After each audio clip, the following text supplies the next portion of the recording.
Okay guys, hello, good morning. Yan, okay. Okay, nandito tayo ngayon sa bahaging south ng Palawan, kung saan ito, babaybayin natin itong kabila na to at itong kabila na to. Pero dito tayo dadaan sa old road. So ang tawag natin dito ay sigsag. Sa mga hindi taga Palawan, talagang masasabi ko sa inyo na ito ay isa sa pinaka-landmark ng southern part ng Palawan, lalong-lalo na sa mga travelista natin. So sa ngayon, marami pa rin dumadaan dito. At isa nga ito sa mga masasabi kong attraction dito ng mga riders. Dahil ito ay tila bitukang manok kung tawagin nila. So tingnan nyo naman, kung mapapansin ninyo ay sigsag ang daan dito. Kaya ito ay tinawag nilang sigsag road dito sa southern part ng Palawan. Ayan. Tingnan nyo naman sa drone shot natin, di ba? Ang ganda.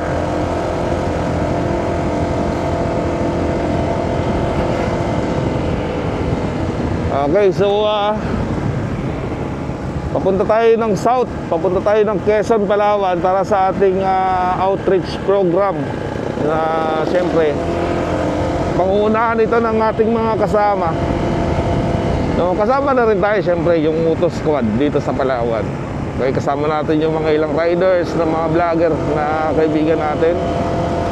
At napagkasunduan nga ng grupo na magkakaroon kami ng outreach program sa lugar ng isa sa mga sikat na content creator din dito sa Palawan, si Queen Pango.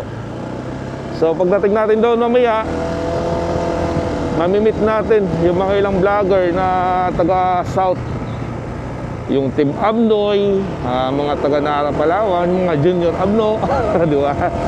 Yung mga komedyante natin, mga content creator, guys. So siyempre maganda rin na mamit natin sila, di ba? Alam niyo naman. At pangalawa sa lahat ay makapagbigay tayo ng konting kasiyahan sa mga kababayan nating mga batang Palawan na matatagpuan mo naman dito sa south ng Palawan. O, di ba? Napakaganda ng lugar na to. Actually, kung dito babaybayin mo itong kalsada na to, ay halos kasing layo rin naman ito nung bagong kalsada na ginawa doon sa ibaba.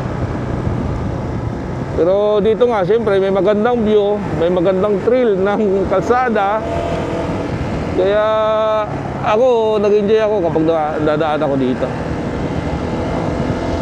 Katulad din ng north ng Palawan, meron din ganito doon. Yun nga lang, yung old road ng Barangay Langugan sa northern part ng Palawan ay hindi na possible na madaanan. Yun nga yung magandang puntahan kasi siyempre may magandang ambag sa kasaysayan ng ating mga motorista, di ba? So ito namang dito sa south, preserve nila ito. Instead na isarado, mas pinaganda pa nila.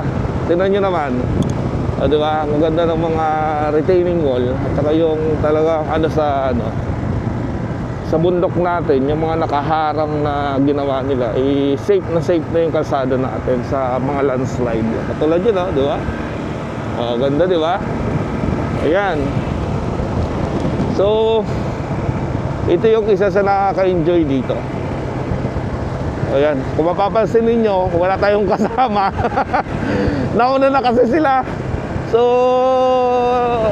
kaya naman nating maghabol. Habulin na lang natin yung mga kasama natin yung sa unahan. Okay, yun lang. Sinare ko lang itong place na to sa mga hindi taga Palawan at magkaroon kayo ng kunting idea. At kung kayo ay magagawi sa south ng Palawan, pwede nyo madaanan ito. Kasi dito sa bandang south ng Palawan, katulad ng Quezon, Palawan, Nara, Brooks Point, may mga magagandang spot na dyan. At kasama na yung Matarasa. Siyempre, yung